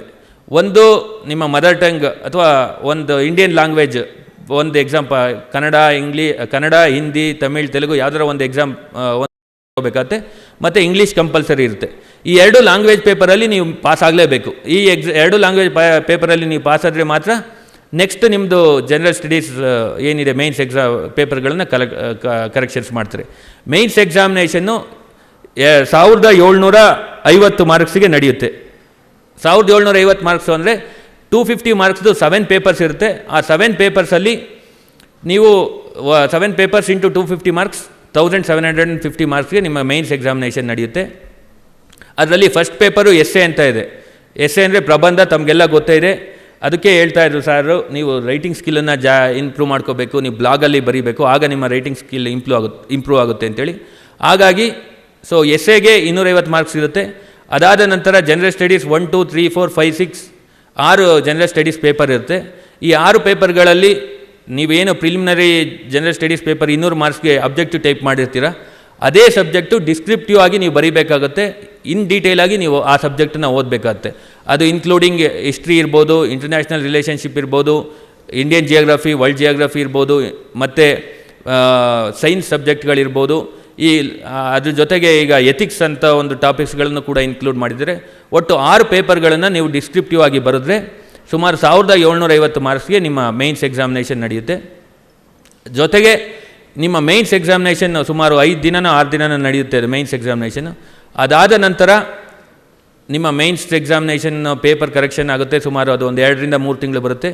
ಫೆಬ್ರವರಿ ಅಥವಾ ಮಾರ್ಚಲ್ಲಿ ನಿಮ್ಮ ಮೇನ್ಸ್ ರಿಸಲ್ಟ್ ಬಿಡ್ತಾರೆ. ಮೇನ್ಸ್ ರಿಸಲ್ಟ್ ಬಿಟ್ಟ ಮೇಲೆ ಪರ್ಸ್ನಾಲಿಟಿ ಟೆಸ್ಟ್, ಇಂಟರ್ವ್ಯೂಗೆ ಸೆಲೆಕ್ಟ್ ಮಾಡ್ತಾರೆ. ಸುಮಾರು 13 ಜನ ಏನು ಮೇನ್ಸ್ ಎಕ್ಸಾಮಿನೇಷನ್ ಬರೆದಿರ್ತಾರೆ, 13,000 ಜನ, ಅದರಲ್ಲಿ ಸುಮಾರು 2,000 ಜನನ ಇಂಟರ್ವ್ಯೂಗೆ ಸೆಲೆಕ್ಟ್ ಮಾಡ್ತಾರೆ.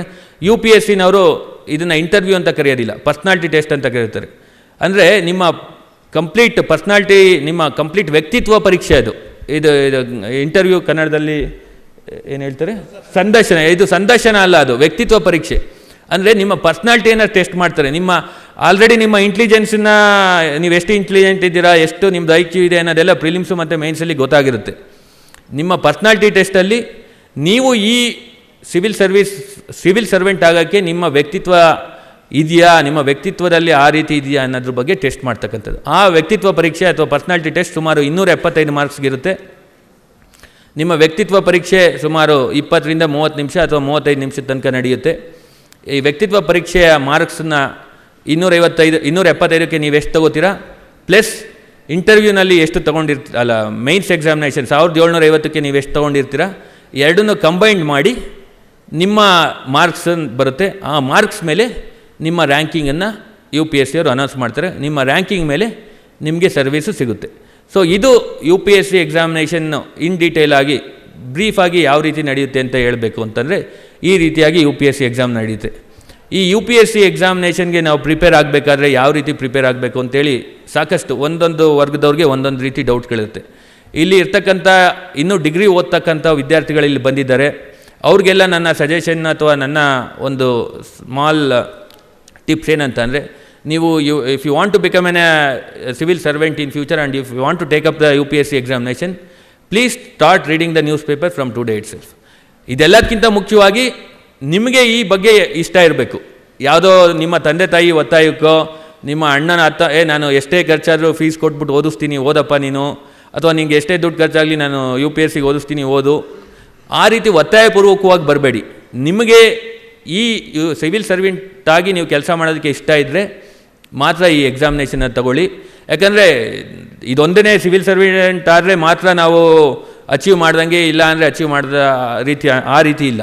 ನೀವು ಬೇರೆ ಬೇರೆ even if you become a very good lecturer ಆಗಿ, ಟೀಚರ್ಗಳಾಗಿ ನೀವು ಒಳ್ಳೆ ಸಮಾಜವನ್ನು ಕ್ರಿಯೇಟ್ ಮಾಡ್ಬೋದು, ಒಳ್ಳೆ ಡಾಕ್ಟರ್ ಆಗಿ ಒಳ್ಳೆ ಸಮಾಜವನ್ನು ಕ್ರಿಯೇಟ್ ಮಾಡ್ಬೋದು, ಒಳ್ಳೆ ಪ್ರೆಸ್ ರಿಪೋರ್ಟ್ರಾಗಿ ಒಂದು ಒಳ್ಳೆ ಸಮಾಜವನ್ನು ಕ್ರಿಯೇಟ್ ಮಾಡೋದ್ರಲ್ಲಿ ನಿಮ್ಮ ಕಾಂಟ್ರಿಬ್ಯೂಷನ್ ಕೊಡ್ಬೋದು. ಹಾಗಾಗಿ ಬೇರೆ ಬೇರೆ ಒಳ್ಳೆ ಬಿಸ್ನೆಸ್ ಮ್ಯಾನ್ ಆಗಿ ನೀವು ನಮ್ಮ ಸಮಾಜಕ್ಕೆ ಕಾಂಟ್ರಿಬ್ಯೂಟ್ ಮಾಡ್ಬೋದು, ಒಳ್ಳೆ ಪೊಲಿಟಿಷಿಯನ್ಗಳಾಗಿ ನೀವು ನಮ್ಮ ಸಮಾಜಕ್ಕೆ ಕಾಂಟ್ರಿಬ್ಯೂಟ್ ಮಾಡ್ಬೋದು. ಬೇರೆ ಬೇರೆ ವಿಧದಲ್ಲೂ ಕೂಡ ನಮ್ಮ ಸಮಾಜಕ್ಕೆ ನಿಮ್ಮದೇ ಆದಂಥ ನಿಮ್ಮ ಕಾಂಟ್ರಿಬ್ಯೂಷನ್ ಮಾಡ್ಬೋದು. ನಿಮ್ಮ ಉದ್ದೇಶ ಅಥವಾ ನಿಮ್ಮ ಆಸೆ ಸಿವಿಲ್ ಸರ್ವೆಂಟ್ ಆಗಬೇಕು ಅಂತ ಇದ್ದು, ಸಿವಿಲ್ ಸರ್ವೆಂಟ್ ಮುಖಾಂತರ ನಾನು ಸೊಸೈಟಿಗೆ ನಿಮ್ಮದೇ ಆದಂಥ ಒಂದು ಕಾಂಟ್ರಿಬ್ಯೂಷನ್ ಕೊಡ್ತೀವಿ ಅನ್ನೋ ಒಂದು ಆಸೆ ಇದ್ದರೆ ಈ ಎಕ್ಸಾಮಿನೇಷನ್ ಪ್ರಿಪೇರ್ ಆಗಿ. ಯಾರ್ದೋ ಒತ್ತಾಯಕ್ಕೆ, ಯಾರ್ದೋ ಫೋರ್ಸ್ಫುಲ್ಗೆ ಕರ್ಕೊಂಬಂದಿದ್ದಾರೆ, ಓದಿಸ್ತಾರೆ, ಓದೋಕ್ಕೆ ಹೇಳ್ತಿದ್ದಾರೆ, ನಮ್ಮ ಅಪ್ಪಾಜಿ ಹೇಳ್ತಿದ್ದಾರೆ, ನಮ್ಮ ಅಮ್ಮ ಹೇಳ್ತಿದ್ದಾರೆ, ನಮ್ಮ ಅಪ್ಪಾಜಿ ಆಸೆ, ನಮ್ಮ ಅಮ್ಮನ ಆಸೆ, ಈ ಒಂದು ಸಂದಿಗ್ಧ ಸ್ಥಿತಿಯಲ್ಲಿ ನಿಂತ್ಕೊಂಡು ಈ ಎಕ್ಸಾಮ್ನಿಗೆ ಪ್ರಿಪೇರ್ ಆಗಿಬಿಡಿ. ನಿಮ್ಮ ಆಸೆ ಇದ್ದಿದ್ದರೆ, ನಿಮ್ಮ ಕನಸು ಇದ್ದಿದ್ದರೆ ಈ ಎಕ್ಸಾಮಿನೇಷನ್ಗೆ ಪ್ರಿಪೇರ್ ಮಾಡಿ. ಯಾಕಂದರೆ ಈ ಎಕ್ಸಾಮಿನೇಷನ್ನು ಸ್ವಲ್ಪ ಲಾಂಗ್ ಟರ್ಮ್ ಎಕ್ಸಾಮಿನೇಷನ್. ಸುಮಾರು ಮಿನಿಮಮ್ ಅಂದರೂ ಒಂದು 2 ವರ್ಷದ ಮಿನಿಮಮ್ ಬೇಕೇ ಬೇಕು, 2 ವರ್ಷ ಬೇಕೇ ಬೇಕು. 2 ವರ್ಷ, 3 ವರ್ಷ, 4 ವರ್ಷ, 5 ವರ್ಷದ ತನಕ ಕೆಲವರು ಎಕ್ಸಾಮಿನೇಷನ್ಗೆ ಪ್ರಿಪೇರ್ ಆಗಿರ್ತಾರೆ. ಮತ್ತು ಈ ಎಕ್ಸಾಮಿನೇಷನಲ್ಲಿ ಯಾವುದು ಶಾರ್ಟ್ಕಟ್ಗಳಿಲ್ಲ. ನೀವು ಹಾರ್ಡ್ ವರ್ಕ್ ಮಾಡಲೇಬೇಕು. ನಿಮ್ಮ ಮಿನಿಮಮ್ ಇಂಟೆಲಿಜೆನ್ಸ್ ಏನಿದೆ, ಒಂದು ಮಿನಿಮಮ್ ನಿಮ್ಮ ಕೆಪಾಸಿಟಿ ಇದ್ದರೆ, ಒಂದು IQ ಇದ್ದರೆ ನಿಜವಾಗ್ಲೂ ಕೂಡ ಎಕ್ಸಾಮನ್ನು ನೀವು ಕ್ಲಿಯರ್ ಮಾಡ್ಬೋದು.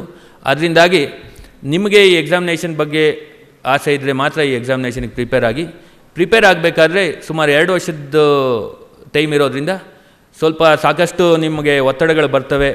ಇನ್ನೂ 3 ವರ್ಷದಿಂದ ಓದ್ತಾ ಇದ್ದೇನೆ, 4 ವರ್ಷದಿಂದ ಓದ್ತಾ ಇದ್ದೇನೆ ಅಂತ, ಅವನ್ನೆಲ್ಲ ಸ್ವಲ್ಪ ನೀವು ಬೇರ್ ಮಾಡಬೇಕಾಗುತ್ತೆ. ಜೊತೆಗೆ ನಿಮಗೆ ಒಂದು ಒಳ್ಳೆ ಗೈಡೆನ್ಸ್ ಕೂಡ ಬೇಕಾಗುತ್ತೆ. ಯಾಕಂದರೆ ಈ ಎಕ್ಸಾಮಿನೇಷನಲ್ಲಿ ಏನು ಓದಬೇಕು, ಏನು ಓದಬಾರ್ದು ಅನ್ನೋದು ಕೂಡ ಇಂಪಾರ್ಟೆಂಟ್. ಹಂಗಂತೇಳಿ ಒಂದು ಕೋಚಿಂಗ್ ಇನ್ಸ್ಟಿಟ್ಯೂಷನಿಗೆ ಸೇರ್ಕೊಂಬಿಟ್ಟು ನಾನು ಇಷ್ಟು ಲಕ್ಷ ದುಡ್ಡು ಕೊಟ್ಟಿದ್ದೀನಿ, ನಾನು ಆಫೀಸರಾಗಿ ಆಚೆ ಬರ್ತೀನಿ ಅಂದರೆ ನೋ. ಕೋಚಿಂಗ್ ಇನ್ಸ್ಟಿಟ್ಯೂಟ್ಗಳು ನಿಮಗೆ ಒಂದು ಡೈರೆಕ್ಷನ್ನ ಕೊಡ್ತವೆ, ಈ ರೂಮಿಂದ ಆಚೆ ಹೋಗೋಕ್ಕೆ ಈ ದಾರಿನಪ್ಪ ಅಂತ. ಆದರೆ ನಡ್ಕೊಂಡು ಹೋಗೋರು ನೀವೇ, ಎದ್ದೋಗೋರು ನೀವೇ, ಯಾರೂ ಎತ್ಕೊಂಡೋಗಿ ನಿಮ್ಗೆ ಆಚೆ ಕಡೆ ಬಿಡೋದಿಲ್ಲ. ಸೊ ಈ ರೂಮ್ಗೆ ಇನ್ನು 3 ಎಕ್ಸಿಟ್ಗಳಿದೆ, ಈ ರೂಮಿಂದ ಈ 3 ಎಕ್ಸಿಟಲ್ಲಿ ಆಚೆ ಹೋಗ್ಬೋದು ಅಂತ ಹೇಳ್ತಾರೆ ಕೋಚಿಂಗ್ ಇನ್ಸ್ಟಿಟ್ಯೂಟ್ಗಳು. ಎದ್ಬಿಟ್ಟು ನೀವು ನಡ್ಕೊಂಡೋಗಿ ಆಚೆ ಹೋಗೋಂಥ ಕೆಪಾಸಿಟಿ ನೀವು ರೂಢಿಸ್ಕೋಬೇಕು. ಹಾಗಾಗಿ ಈ ಒಂದು ಎಕ್ಸಾಮಿನೇಷನ್ ಪ್ರಿಪೇರ್ ಆಗಬೇಕಾದ್ರೆ ಅದರದ್ದೇ ಆದಂಥ ಒಂದು ಕೋಚಿಂಗ್ ಇನ್ಸ್ಟಿಟ್ಯೂಟ್ಗಳ ಅವಶ್ಯಕತೆ ಕೆಲವ್ರಿಗಿರುತ್ತೆ. ಅಥವಾ ನಿಮ್ಮ ಮನೆಯಲ್ಲಿ ಯಾರಾದರೂ ಈ ಎಕ್ಸಾಮಿನೇಷನ್ ಪ್ರಿಪೇರ್ ಆಗಿ ಸಕ್ಸಸ್ ಆಗಿರಲಿ ಅಥವಾ ಸಕ್ಸಸ್ ಆಗಿಲ್ದಲೇ ಇದ್ದರೂ ಕೂಡ ಅವರು ಕೂಡ ನಿಮಗೆ ಒಂದು ಒಳ್ಳೆ ಗೈಡ್ ಆಗ್ಬೋದು. ಅಂಥವ್ರಿಗೆ ಸ್ವಲ್ಪ ಕೋಚಿಂಗ್ ಇನ್ಸ್ಟಿಟ್ಯೂಟ್ಗಳ ಅವಶ್ಯಕತೆ ಇರೋದಿಲ್ಲ.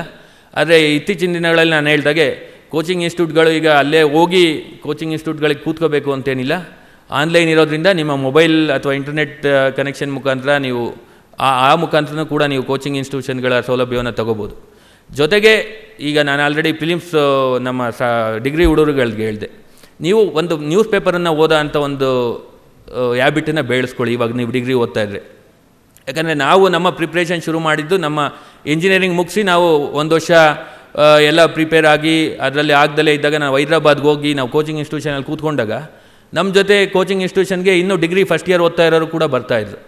ಹಾಗೆ ಬೇರೆ ಬೇರೆ ರಾಜ್ಯಗಳಲ್ಲಿ ಮುಂಚೆನೇ ಪ್ರಿಪೇರ್ ಆಗತಕ್ಕಂಥ ಇದು ಚಾನ್ಸಸ್ ಇರುತ್ತೆ. ನನ್ನ ಸರ್ವೀಸ್ ಎಲ್ಲ ಆದಮೇಲೆ ನಾನು ಮಸೂರಿಗೆ ಟ್ರೈನಿಂಗ್ ಹೋದಾಗ ನನ್ನ ರೂಮ್ಮೇಟ್ UP ಅವನು PUC ಮುಗೀತಿದ್ದಂಗೆ ಓಪನ್ ಯೂನಿವರ್ಸಿಟಿನಲ್ಲಿ ಡಿಗ್ರಿ ತೊಗೊಂಡು PUC ಮುಗೀತಿದ್ದಂಗೆ UPSC ಪ್ರಿಪ್ರೇಷನ್ ಶುರು ಮಾಡಿದ್ದ. ಹಾಗಾಗಿ ನಮ್ಮ ಕರ್ನಾಟಕದಲ್ಲಿ ಈ ಎಕ್ಸಾಮಿನೇಷನ್ಗೆ ಸ್ವಲ್ಪ ಅವೇರ್ನೆಸ್ ಕೊರತೆ ಸಾಕಷ್ಟಿದೆ. ಈಗ ಸದ್ಯಕ್ಕೆ ನಮ್ಮ ಪ್ರಜಾವಾಣಿ, ಡೆಕ್ಕನ್ ಹೆರಾಲ್ಡ್ ಅಂಥವರು ಈ ಥರ ಕಾರ್ಯಾಗಾರ ಮಾಡೋದ್ರಿಂದ ನಿಮ್ಗಳಿಗೂ ಕೂಡ ಈ ಎಕ್ಸಾಮಿನೇಷನ್ ಬಗ್ಗೆ ಅವೇರ್ನೆಸ್ ಬರ್ತಾ ಇದೆ. ಅದಕ್ಕೆ ಮೊದಲನೇದಾಗಿ ನಾನು ಪ್ರಜಾವಾಣಿ ಮತ್ತು ಡೆಕ್ಕನ್ ಹೆರಾಲ್ಡ್ ಮತ್ತು ಇದಕ್ಕೆ ನವೋದಯ ಫೌಂಡೇಶನ್ ಅವ್ರಿಗೆ ಕೂಡ ಅಭಿನಂದನೆಗಳನ್ನ ಹೇಳೋದಕ್ಕೆ ಇಷ್ಟಪಡ್ತೀನಿ.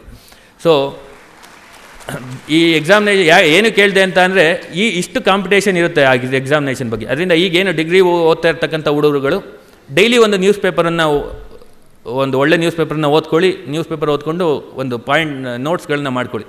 ಅದ್ರ ಜೊತೆಗೆ ನೀವು ಈಗ ಡಿಗ್ರಿ ಓದ್ತಿರ್ತಕ್ಕಂಥವ್ರು ಇನ್ನೊಂದು ಏನು ಮಾಡ್ಬೋದು ಅಂದರೆ, ನೀವು upsc.gov.in ಹೋದರೆ ನಿಮಗೆ ಅಲ್ಲಿ ಓಲ್ಡ್ ಕ್ವಶನ್ ಪೇಪರ್ಸ್ ಅಂತ ಬರುತ್ತೆ ಮತ್ತು ಸಿಲೆಬಸ್ ಕಾಪೀಸ್ ಅಂತ ಬರುತ್ತೆ.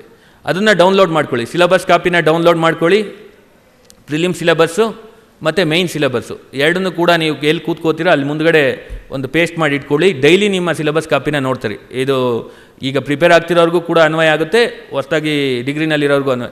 ನೀವು ಡೈಲಿ ಆ ಸಿಲೆಬಸ್ ಕಾಪಿನ ನೋಡ್ತಾ ಇದ್ದರೆ ನಿಮಗೆ ಯಾವ ಟಾಪಿಕನ್ನು ನೀವೇನಾರು ಮಿಸ್ ಮಾಡ್ತಾ ಇದ್ದೀರಾ, ಯಾವುದೋ ಒಂದು ಇಂಪಾರ್ಟೆಂಟ್ ಟಾಪಿಕ್ ಇರುತ್ತೆ, ಸೋಷಿಯೋ ಎಕನಾಮಿಕ್ ಗ್ರೋತ್ ಅಂತಲ್ಲ ಏನೋ ಒಂದು ಟಾಪಿಕ್ ಇರುತ್ತೆ, ಆ ಟಾಪಿಕ್ ಬಗ್ಗೆ ನೀವು ಕಾನ್ಸಂಟ್ರೇಟ್ ಮಾಡೋದಿಲ್ಲ. ನಾನು ಹಿಸ್ಟ್ರಿ ಓದ್ತೀನಿ, ಜಿಯೋಗ್ರಫಿ ಓದ್ತೀನಿ, ಸೈನ್ಸ್ ಓದ್ತೀನಿ, ಜನರಲ್ ಸೈನ್ಸ್ ಓದ್ತೀನಿ ಅಂತ ಅಂದ್ಕೊಂಡಿರ್ತೀರ. ಬಟ್ ಈಗ UPSC ಅವರು ಚೇಂಜ್ ಮಾಡ್ತಾ ಇರ್ತಾರೆ. ನಮ್ಮ ಸೊಸೈಟಿನಲ್ಲಿ ಏನು ನಡೀತಾ ಇದೆ ಅದ್ರ ಬಗ್ಗೆ ಜಾಸ್ತಿ ಕ್ವಶನ್ಸ್ಗಳು ಕೇಳ್ತಿರ್ತಾರೆ. ಆ ಸಿಲೆಬಸ್ ಕಾಪಿನ ನೋಡಿದಾಗ ಅಲ್ಲಿ ಕ್ಲಿಯರ್ ಕಟ್ಟಾಗಿ ಮೆನ್ಷನ್ ಮಾಡ್ತಾರೆ. ಅಂಥದ್ರ ಬಗ್ಗೆ ನೀವು ಯಾವುದು ಮೆಟೀರಿಯಲ್ ಸಿಗುತ್ತೆ ಅದನ್ನು ತೊಗೊಂಡು ಓದೋದಕ್ಕೆ ಅನುಕೂಲ ಆಗುತ್ತೆ.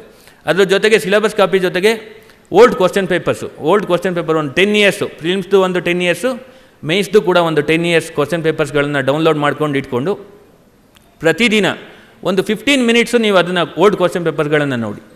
UPSCನಲ್ಲಿ never in the history of UPSC question won't repeat, ಅದಂತೂ ಅಶ್ಯೂರೆನ್ಸ್ ಕೊಡ್ತೀನಿ. ಆದರೂ ಕೂಡ ನಿಮಗೆ ಓಲ್ಡ್ ಕ್ವಶನ್ ಪೇಪರ್ಸನ್ನು ಯಾಕೆ ಓದೋದಕ್ಕೆ ಹೇಳ್ತೀನಿ ಅಂತ ಅಂದರೆ, ನೀವು ಓಲ್ಡ್ ಕ್ವಶನ್ ಪೇಪರ್ನ ಓದ್ತಾ ಇದ್ದರೆ ಕರೆಂಟ್ ಯಾವುದಾರ ಒಂದು ಓಲ್ಡ್ ಕ್ವಶನ್ ಪೇಪರ್ ನೋಡಿದ್ರೆ ನೀವು ಇವತ್ತಿನ ನ್ಯೂಸ್ ಪೇಪರಲ್ಲಿ ಯಾವುದೋ ಒಂದು ಟಾಪಿಕ್ ಓದಿದ ಮೇಲೆ ಯಾವ ರೀತಿ ಕ್ವಶನ್ ಕೇಳ್ಬೋದು UPSC ಅವರು ಅನ್ನೋದ್ರ ಬಗ್ಗೆ ನಿಮಗೆ ಗೊತ್ತಾಗುತ್ತೆ. ಆಗ ನೀವು ಅದನ್ನು ಇದು ನ್ಯೂಸ್ ಪೇಪರಲ್ಲಿ ನೋಡಿರ್ತಕ್ಕಂಥ ಟಾಪಿಕ್ ಇಂಪಾರ್ಟೆಂಟು, ಇದನ್ನು ನಾನು ನೋಟ್ ಮಾಡ್ಕೋತೀನಿ ಅಂತ ನೀವು ಬುಕ್ಕಲ್ಲಿ ನೋಟ್ ಮಾಡ್ಕೋಬೋದು. ಈಗೇನು ನ್ಯೂಸ್ ಪೇಪರ್ ನೋಡಿ ನೋಟ್ ಮಾಡ್ಕೋತೀರೋ ಅದನ್ನು ಒನ್ಸ್ ಇನ್ ಮಂತ್ ರಿವೈಸ್ ಮಾಡಿ, ಒನ್ಸ್ ಇನ್ 2 ಮಂತ್ಸ್ ರಿವೈಸ್ ಮಾಡಿ. ಆಗ ನಿಮಗೆ ಎಕ್ಸಾಮಿನೇಷನಲ್ಲಿ, ಪ್ರಿಲಿಮಿನರಿ ಎಕ್ಸಾಮಿನೇಷನಲ್ಲಿ ಟೈಮ್ ಮ್ಯಾನೇಜ್ಮೆಂಟ್ ಕೂಡ ಭಾಳ ಇಂಪಾರ್ಟೆಂಟು. 200 ಮಾರ್ಕ್ಸ್ಗೆ ಕ್ವಶನ್ಗೆ 2 ಅವರ್ಸ್ ಇರುತ್ತೆ, ಅಂದರೆ 1 ಅವರ್ಗೆ 100 ಮಾರ್ಕ್ಸ್ಗೆ. ನೀವು ಒಂದು ಕ್ವಶನನ್ನು ವಿತಿನ್ 10 ಸೆಕೆಂಡ್ಸ್ ಮಾಡಿದ್ರೆ ಈ ಉಳಿದಿರ್ತಕ್ಕಂಥ ಟೈಮನ್ನು ನೀವು ಬೇರೆ ಕ್ವಶನಿಗೆ ಸ್ಪೆಂಡ್ ಮಾಡ್ಬೋದು. ನೀವು ಚೆನ್ನಾಗಿ ಗೊತ್ತಿದೆಯಪ್ಪ, ನಾನು ಕ್ಲೀನಾಗಿ ಮಾಡ್ತೀನಿ, ಬರೀ 30 ಕ್ವಶನ್ಸ್ ಅಟೆಂಡ್ ಮಾಡಿ ಸ್ಕೋರ್ 30 ಕ್ವಶನ್ಸ್ ನಾನು ಕರೆಕ್ಟಾಗಿ ಅಟೆಂಡ್ ಮಾಡಿದ್ದೀನಿ 2 ಗಂಟೆ ಅಂದರೆ ಏನು ಉಪಯೋಗ ಇಲ್ಲ ನಿಮಗೆ. ಟೈಮ್ ಮ್ಯಾನೇಜ್ಮೆಂಟ್ ಕೂಡ ಭಾಳ ಇಂಪಾರ್ಟೆಂಟು. ನೀವು ರಿವೈಸ್ ಮಾಡ್ತಾ ಇದ್ದರೆ ಆ ಟಾಪಿಕ್ಕು ತಕ್ಷಣ ಫ್ಲ್ಯಾಶ್ ಆಗುತ್ತೆ, ನೀವು ತಕ್ಷಣ ಅದು ಆನ್ಸರನ್ನು ಸೆಲೆಕ್ಟ್ ಮಾಡ್ಬೋದು. ಆ ಟೈಮ್ ಬೇರೆ ಕ್ವಶನ್ಗೆ ಆನ್ಸರ್ ಮಾಡೋದಕ್ಕೂ ಕೂಡ ನೀವು ಉಳಿಸ್ಕೋಬೋದು.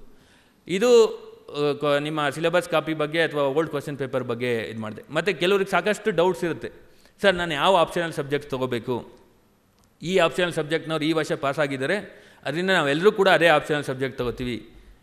ಈ ಥರ ಒಂದು ಟ್ರೆಂಡ್ ಇದೆ. ಅಥವಾ ಇಲ್ಲಿಗೆ ಯಾರೋ 5 ವರ್ಷದಿಂದ ನಮ್ಮ ರಿಲೇಟಿವ್ ಈ ಸಬ್ಜೆಕ್ಟ್ ತೊಗೊಂಡು ಪಾಸ್ ಆಗಿದ್ದಾರೆ, ನಾವು ಆ ಸಬ್ಜೆಕ್ಟ್ ತೊಗೋತೀವಿ ಅಂತ. ಸೊ ಆಪ್ಷನಲ್ ಸಬ್ಜೆಕ್ಟ್ ತೊಗೋಬೇಕಾದ್ರೆ ನನ್ನ ಪರ್ಸ್ನಲ್ ಏನು ಸಜೆಷನ್ಸ್ ಅಂತ ಅಂದರೆ, 2 ಕ್ರೈಟೀರಿಯಾಗಳನ್ನು ನೀವು ಇಟ್ಕೊಳ್ಳಿ ಆಪ್ಷನಲ್ ಸಬ್ಜೆಕ್ಟ್ ತೊಗೋಬೇಕು ಅಂತಂದರೆ. ಒಂದು, ಆಗಲೇ ಮಣಿವಣ್ಣನ್ ಸರ್ ಹೇಳ್ದಾಗೆ ಆ ಸಬ್ಜೆಕ್ಟು ನಿಮಗೆ ಇಂಟ್ರೆಸ್ಟ್ ಇರಬೇಕು. ಯಾವುದೇ ಒಂದು ಸಬ್ಜೆಕ್ಟ್ ತೊಗೊಳ್ಳಿ, ಇಂಜಿನಿಯರ್ಸ್ಗಳು ಹಿಸ್ಟ್ರಿ ತೊಗೋತಾರೆ, ಇಂಜಿನಿಯರ್ಸ್ಗಳು ಕನ್ನಡ ತೊಗೋತಾರೆ, ಇಂಜಿನಿಯರ್ಸ್ಗಳು ಮ್ಯಾಥಮೆಟಿಕ್ಸ್ ತೊಗೋತಾರೆ. ಆ ಸಬ್ಜೆಕ್ಟು ನಿಮಗೆ ಇಷ್ಟ ಇರಬೇಕು. ಯಾವುದೇ ಒಂದು ಸಬ್ಜೆಕ್ಟನ್ನು if you can read for more than 6 hours, 6 ಗಂಟೆಗಳ ಕಾಲ ಓದಿದ್ರೂ ಕೂಡ ನಿಮಗೇನು ಬೇಜಾರಾಗೋದಿಲ್ಲಪ್ಪ, ಆ ಸಬ್ಜೆಕ್ಟ್ ಬಗ್ಗೆ ಇಂಟ್ರೆಸ್ಟ್ ಬರ್ತಾ ಇದೆ ಅಂತಂದರೆ ಅಂಥ ಸಬ್ಜೆಕ್ಟನ್ನು ತೊಗೊಳ್ಳಿ. ಇನ್ನೊಂದು ಕ್ರೈಟೀರಿಯಾ, ಆ ಸಬ್ಜೆಕ್ಟ್ ಬಗ್ಗೆ ನಿಮಗೆ ಮೆಟೀರಿಯಲ್ ಸಿಗಬೇಕು. ಹೌದು, ನನಗೆ ತತ್ವಶಾಸ್ತ್ರ ಇಷ್ಟ, ಫಿಲಾಸಫಿ ಇಷ್ಟ, ನಿಮಗೆ ಮೈಸೂರಲ್ಲಿ ಮೆಟೀರಿಯಲ್ ಸಿಗ್ತಾ ಇಲ್ಲ ಅಂದರೆ ಆ ಸಬ್ಜೆಕ್ಟ್ ತೊಗೊಂಡ್ರೆ ಸ್ವಲ್ಪ ಕಷ್ಟ ಆಗುತ್ತೆ. ನೀವು ಎಲ್ಲರೂ ಬೇರೆ ಕಡೆಗೆ ಹೋಗ್ಬೇಕಾಗತ್ತೆ, ಡೆಲ್ಲಿಗೆ ಹೋಗಿ ಆ ಸಬ್ಜೆಕ್ಟ್ ಎಲ್ಲಿ ಮೆಟೀರಿಯಲ್ ಸಿಗುತ್ತೆ ಅಂಥ ಕಡೆ ಪ್ರಿಪ್ರೇಷನ್ ಮಾಡಬೇಕಾಗತ್ತೆ. ಇವೆರಡು ಕ್ರೈಟೀರಿಯಾಗಳನ್ನು ನೀವು ನಿಮ್ಮ ಆಪ್ಷನಲ್ ಸಬ್ಜೆಕ್ಟ್ಗಳನ್ನ ಸೆಲೆಕ್ಟ್ ಮಾಡ್ಕೋಬೇಕಾದ್ರೆ ಇಟ್ಕೊಳ್ಳಿ. ಇದ್ರ ಜೊತೆಗೆ ಮೈನ್ಸ್ ಬಗ್ಗೆ ಸಾಕಷ್ಟು ನಮ್ಮ ಮಹಾಜನ್ ಅವರು ಇದ್ದಾರೆ, you are going to talk right, ಅವರು ಇನ್ನೂ ಡಿಸ್ಕ್ರಿಪ್ಟಿವ್ ಆಗಿ ನಿಮಗೆ ಹೇಳ್ಕೊಡ್ತಾರೆ. ಈಗ ಏನು ನಾನು ನಿಮಗೆ ಇನ್ ಜನರಲ್ ಆಗಿ UPSC ಪರೀಕ್ಷೆ ಯಾವ ರೀತಿ ನಡೆಯುತ್ತೆ, ಪ್ರಿಲಿಮ್ಸ್ ಯಾವ ರೀತಿ ನಡೆಯುತ್ತೆ, ಮೈನ್ಸ್ ಯಾವ ರೀತಿ ನಡೆಯುತ್ತೆ ಅನ್ನೋದ್ರ ಬಗ್ಗೆ ಹೇಳಿದ್ದೀನಿ. ಮತ್ತು ಇಂಟರ್ವ್ಯೂ ಯಾವ ರೀತಿ ಕಂಡಕ್ಟ್ ಮಾಡ್ತಾರೆ ಅಂತೇಳಿ ನಮ್ಮ ಗೋಪಿನಾಥ್ ಸರ್ ಅವರು ಆಗಲೇ ಕೂಡ ಹೇಳಿದ್ದಾರೆ. ಅದರಿಂದಾಗಿ ಇದು ಇನ್ ಜನರಲ್ ಆಗಿ UPSC ಎಕ್ಸಾಮಿನೇಷನ್ನು. ಮುಖ್ಯವಾಗಿ ಈ ಎಕ್ಸಾಮಿನೇಷನ್ ಪಾಸ್ ಮಾಡಬೇಕು ಅಂತ ಅಂದರೆ ಕೆಲವ್ರು ಭಾಳ ಡೌಟ್ ಇರುತ್ತೆ, ಸರ್ ಸಖತ್ ದುಡ್ಡು ಖರ್ಚಾಗುತ್ತಾ, ಸರ್ ಇನ್ಫ್ಲೂಯೆನ್ಸ್ ನಡೆಯುತ್ತಾ. ಈ UPSC ಎಕ್ಸಾಮಿನೇಷನಲ್ಲಿ ನಿಮ್ಮ ಎಕ್ಸಾಮಿನೇಷನ್ ಎಂಟ್ರೆನ್ಸ್ ಎಕ್ಸಾಮ್ ತೊಗೋಬೇಕು ಅಂತ ಅಂದರೆ ಎಷ್ಟಿದೆ examination fees? 100 rupees examination fees. ಅದರಲ್ಲೂ ಕೂಡ ಕೆಲವು ಕ್ಯಾಟಗರಿ ಅವ್ರಿಗೆ ಎಕ್ಸಾಮಿನೇಷನ್ ಫೀಸ್ ಕೂಡ ಇರೋದಿಲ್ಲ. ಸೊ ಆಮೇಲೆ ಇದು ಕೋಚಿಂಗ್ ಇನ್ಸ್ಟಿಟ್ಯೂಷನ್ಸ್ಗಳಿಗೆ ದುಡ್ಡು ಖರ್ಚಾಗುತ್ತಾ? ಕೋಚಿಂಗ್ ಇನ್ಸ್ಟಿಟ್ಯೂಷನ್ಗಳು ನಾನು ಆಲ್ರೆಡಿ ಹೇಳಿದ್ದೀನಿ, ಆನ್ಲೈನಲ್ಲಿ ಸಾಕಷ್ಟು ನಿಮಗೆ ಮೆಟೀರಿಯಲ್ಸ್ಗಳು ಸಿಗುತ್ತೆ. ಒಂದು ಒಳ್ಳೆ ಮಾಡಬೇಕು ಅಂತ ಒಂದು ಇಟ್ಕೊಂಡು ನೀವು ಎಕ್ಸಾಮಿನೇಷನ್ ಪ್ರಿಪೇರ್ ಆದರೆ ಡೆಫಿನೆಟಾಗಿ ಪಾಸ್ ಆಗ್ತೀರಾ. ನಮ್ಮ ಬ್ಯಾಚಲ್ಲಿ 2010 ಬ್ಯಾಚಲ್ಲಿ ಯೂಶ್ವಲಿ ನಾವು ಮಸೂರಿ ಟ್ರೈನಿಂಗ್ ಹೋದಾಗ ಅಲ್ಲಿ ಎಲ್ಲ ನಾವು ಯಾರ್ಯಾರು ಬಂದಿರ್ತೀವಿ ಅವ್ರದ್ದೆಲ್ಲರದ್ದು ಕೂಡ ಪ್ರೊಫೈಲಿಂಗ್ ಮಾಡ್ತಾರೆ. More than 60% of the students are from rural background. ಯಾರು ಹಳ್ಳಿಯಿಂದ ಬಂದಿರ್ತಾರೆ ಅವರು ಮೋರ್ ದೆನ್ 60% ಸ್ಟೂಡೆಂಟ್ಸ್ಗಳಿರ್ತಾರೆ.